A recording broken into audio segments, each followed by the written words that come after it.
Do it, motherfucker. Do it. What's up? I'm Cleary. Biden came out and gave a speech about January 6th and the Trump debacles. Now, before I get started, I don't cover much of the speech. The video I'm covering, it's Vaush's video, is a really, really long one. There's only so much I could cover. I had to find a way to keep this video short. But if you want to watch the full speech, I'll link it down in the description, as well as Vaush's video, of course. All right, so this is a video by Vaush called Was Biden's Anti-Insurrection Speech Really That Good? So I watched the majority of it. I actually did watch the majority of Vaush's video, but also the speech. The speech I thought was really, really good. Typically, these sorts of speeches don't get an emotional response from me. I always think of them as it's usually just a bunch of cheesy bullshit to try to rile people up, right? This one actually did hit home. Well, and it's pretty easy to see why, because the January 6th stuff is fucking insane, and Biden's basically just coming out saying, this is fucking crazy, guys. We could lose our democracy, and we very well could. But yeah, very good speech on Biden's part. I more or less agree with what Vaush has to say overall. There are a few points I don't, but yeah, let's get into it. Here, I retweeted this. This one's a classic, a modern classic. So right here we have Vivek Ramaswamy, a person only relevant because he attends debates in Donald Trump's stead, and saying Happy Entrapment Day, essentially saying that January 6th was an FBI effort to entrap Trump supporters. It's a common conspiracy theory. You'll notice, by the way, that there will be some conservatives who will say it was all fake, some who will say that it was entrapment, some who will say nothing wrong happened, and some who will openly say, yeah, we wanted to do an insurrection, it was good, and all of them will get along. Those are four completely mutually exclusive beliefs, and conservatives will believe one or several or all of them and get along because they all know that they're lying. Anyway, here's Vivek back in 2021. This might be controversial to say, but I think that when I saw the disgrace that unfolded at the footsteps of the Capitol on January 6th, I cried. I was in tears when I watched on television that day. So Vaush doesn't allow for more context there. It would have been nice. I actually thought Vaush might have been kind of being a little sleazy with showcasing this. I looked it up. It sounds like, Vivek was definitely against January 6th when it happened. So it's uber disgusting. That guy is just disgusting to me as a whole. He is so opportunistic. It seems to be working for him. So I guess there's that. But he is riding this whole Trump shit hard, dude. Jesus. But yeah, it's fucking gross. The fact that he seemingly disavowed it at the time, and now he's coming out in support of it. Just kind of fuck him for that. Good. Democracy. Get out of here. You're not Biden. You're not Biden. Thank you. And if you have any leadership ready and willing to defeat fascism, it would be that which arrives at the podium to Hamilton music. What is that? The world turned upside down. Okay. All right, I know Vaush is just kind of pulling Biden's leg a little bit here, but there are a lot of people that are worried about Biden not being able to beat Trump. I still have quite a bit of hope when it comes to that. He beat him once, right? He was literally able to unseat a sitting president. That almost never happens, dude. So yeah. This is the song about the America defeating the British in the Revolutionary War. That's what's happening right now. Actually, just to rub it into the British, I do believe that basically all patriotic celebrations should be a celebration of our victory over the British, no matter how many hundreds of years in the past it was. So I wanted to include that because I thought that was funny. Just imagining us every time. You remember how we defeated the British? I guess we do already kind of do that, don't we? Yeah, it's weird. They're our perpetual enemy off into fucking eternity or something. I think it's funny. So this is why we did the Hamilton His mission was clear. Liberty, not conquest. Freedom, not domination. George Washington, by the way. National independence, not individual glory. America made a vow. Never again would we bow down to a king. Yeah, I cut out a lot of the stuff before this, just once again to save time. But he's talking about the Revolutionary War and George Washington. I just visit the grounds of Valley Forge. I've been there a number of times since the time I was a Boy Scout years ago. You know, To be clear, this is ahistorical. The formation of the United States was not a clear verdict on the extent to which it would be democratic. I mean, obviously only landowning white men could vote to begin with, but even then, there were plenty of people who wanted to essentially just make George Washington a king after he won, considering he was the ruling general. So I think he's right to an extent, but at the same time, if George Washington had become king, he probably would end up getting like friggin' assassinated. Like, think about it. Your nation fights a fucking war to get away from like the tyranny of monarchy, right? And then, well, just to like have another monarchy friggin' controlling the country, right? I'm guessing public opinion would turn on George Washington pretty fast, or would have turned on him pretty fast if he had tried that. Just a guess, though. So I think it was a lot more certain that we would go in a similar direction to the one we did. he's willing to sacrifice our democracy, put himself in power. Our campaign is different. For me and Kamala, our campaign is about America. It's about you. It's about every age and background that occupy this country. I think this is another weakness of liberalism, and I will be doing rhetorical critique here. Like the fascist, Biden begins his speech on why he must win with a historical allegory. Okay, so real quick, it's just like a commonplace thing to do when it comes to like national speeches or whatever. I kind of connecting the present with our founding, our past, so our heritage. I think it's a pretty overall it's a pretty standard and effective way to like get that sort of unity that you're after in your speech. Also, like calling a fascist, I know fascists use that sort of rhetoric sometimes, or they'll talk about national history. I don't think that. I know he said it's like fascism, but it's he's like kind of implying that it is fascist to do that. I don't think that's fascist at all. The problem is that when a fascist invokes national history as a way of winning support from the people listening, it's purely a vibes thing. Purely a vibes thing? A lot of speech is just about like purely vibes. That's what most of it, most of speech is. It's just like about trying to get a certain feeling into the head of the listener, right? Well, and Vaush, it's weird that he would be like critical of this because like he's like the rhetoric king or whatever, right? Like he's really, really good at talking and really, really good about like planting a certain emotion and connecting it with an idea in somebody's head.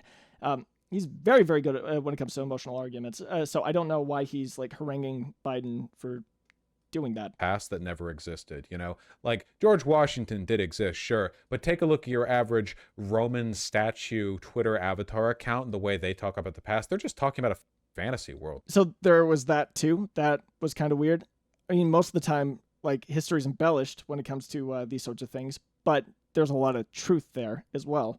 It's not all just like made up garbage. Like it's all vibe stuff. There's nothing real there. No. So feeling does excite people to action. The problem is that liberals don't actually care about Washington. I think a lot of people care more than he's giving them credit for about like American history and stuff. Well, especially when it's introduced in speeches like this. I think it can be very, very like effective. I feel like the reason why it's not so effective with Vaush is because he is like super duper anti-establishment. Like his ideal system doesn't even include a government. So like I think that's probably why he feels a really big disconnect.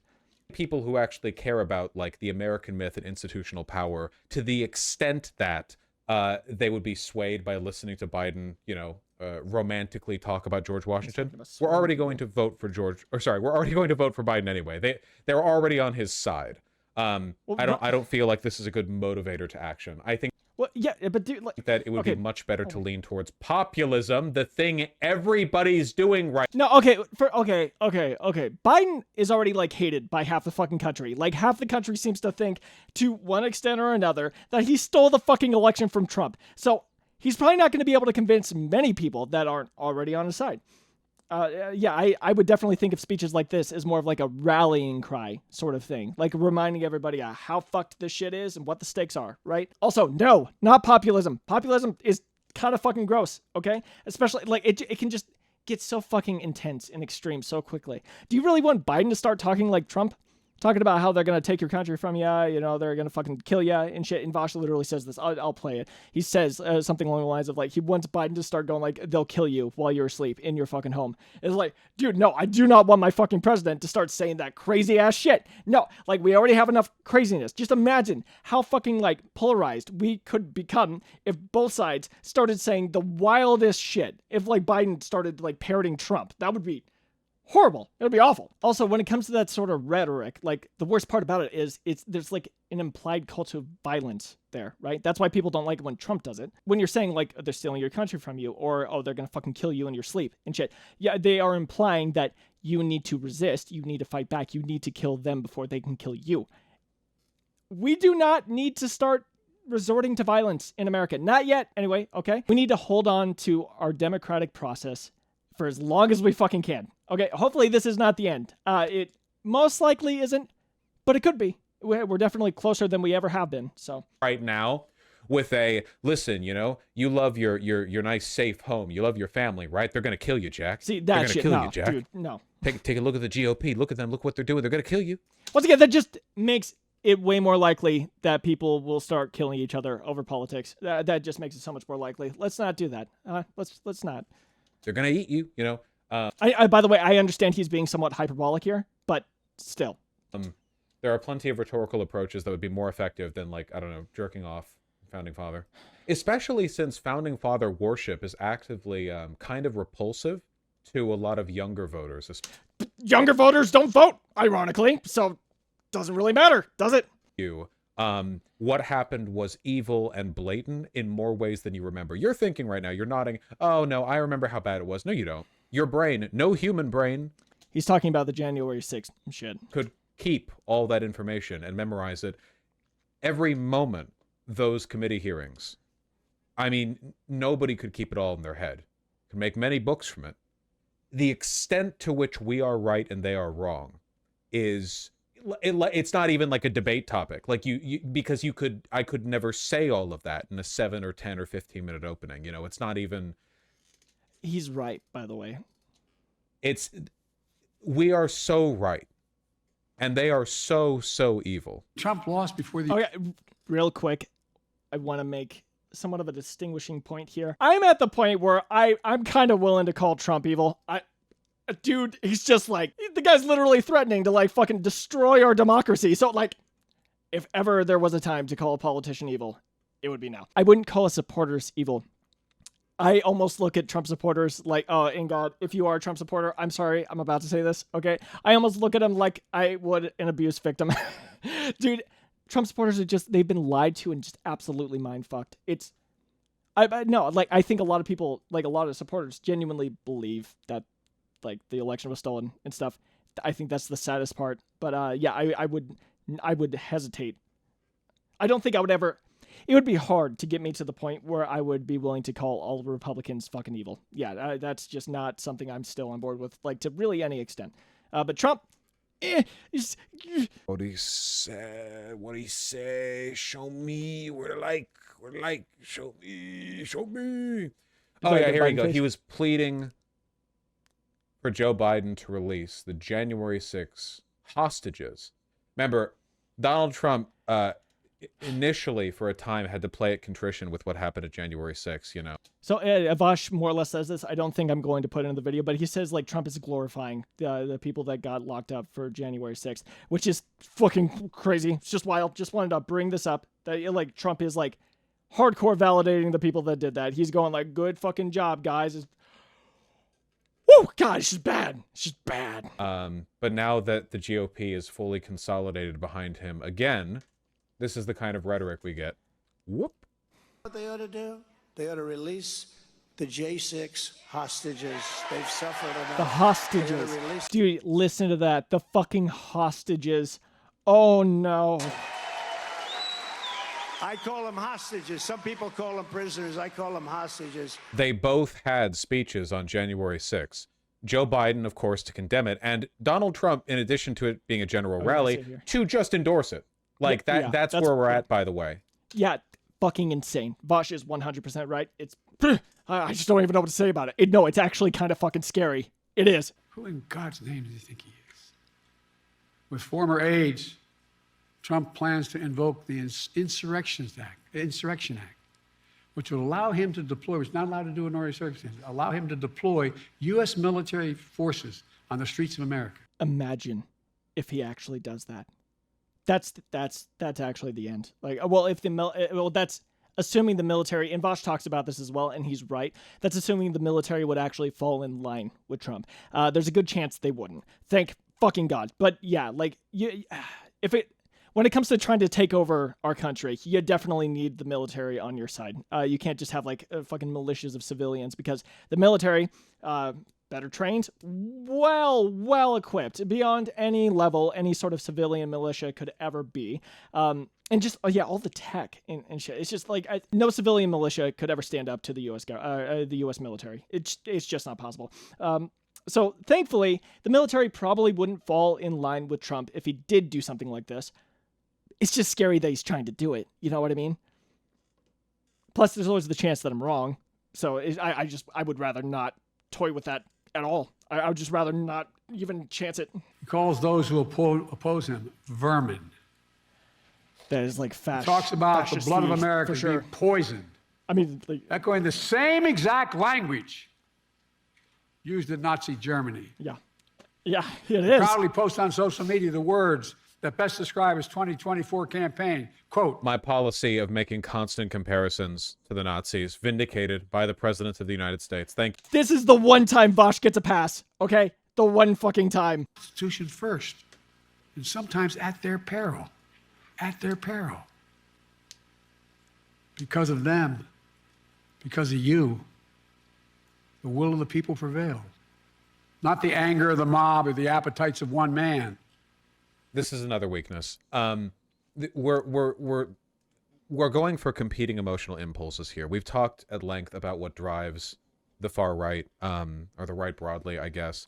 But again, this liberal appeal to like the institutions won will never hit as hard as what the opposition is telling themselves. You know, nobody, not even the most wonk of liberals in America, are getting up out of bed every day burning with the fire of American institutions. That's not Dude, once again, I have like almost never been like really patriotic in my entire life, but this sort of stuff, it just because of the fucking stakes, actually is hitting home. I think Vaush is just like super duper disconnected when it comes to like establishment stuff. I think that's why, once again, it doesn't feel impactful to him. And the answer is not populism. It's not. That is way more likely to drive people to violence and just making bad fucking choices. So just, I am so glad that Biden is so like fucking just standard fucking like Democratic politician. He's just a standard fucking guy. I'm so glad that we have a president that's like at least sort of sane. I mean, he's losing his sanity with age, you know, but I'm sorry. I shouldn't say that shit. He's obviously competent enough to run the country. He is. And well, if you don't believe that, yeah, trust in his fucking cabinet. They've gotten him through a lot of shit. If like he is actually fucking senile. But I'm just so glad he's so moderate. You don't have to be me and bring up death camps. Sure, maybe that's more of a hardcore Vaushite tactic, but, you know, it's pretty clear what they want to do. You can talk at length about the end of American democracy, how this could very well be the last election. Fearmonger. It's not even fearmongering, really. It's true. If they won, there is a legitimate chance it would be the last real election, at least for a while. You know. Oh, fuck. Where is it? Hold on. No, like, apparently Trump literally said, like, he would be, first day, he'd be, like, a dictator or something. Hold on. Okay, I'm going to leave it there. So Biden did talk at one point about Trump saying some weird shit about him being, like a dictator on the first day of his presidency or something. Like, that sort of talk is insanely scary. Like, I wouldn't doubt, like, I have no doubt in my mind, if he got the opportunity to become a dictator, he would be. He would take that fucking opportunity. Like, he's trying to create a situation where, like, that's possible. So Vaush is right. Like, I am not, if you've watched me for, like, I haven't been doing this stuff for very long, but if you've watched me for any length of time, you should understand that I don't give in to like extremist sort of like ideas or talking points very easily. I'm a lot more moderate, at least compared to people like Vaush, and definitely people like Trump. But this stuff is genuinely scary. Yeah, January 6th, they did try to overthrow, like they tried to like stop the peaceful transfer of power, right? Please God, if you still support Trump at this point, like, dude, there's so much better Republican candidates out there, so much more moderate and like not fucking like absolutely like crazy fucking presidents you could be voting for. So just do that, okay? Like, I would be fine with a fucking Romney or something like that. I mean, like, to an extent. Obviously, I wouldn't agree with a lot of the stuff he would do, but it'd be a million times better than having Trump back in office. It would be. But anyways, yeah, this has been, I pray to God things work out with Cleary, and I love you guys. Bye-bye.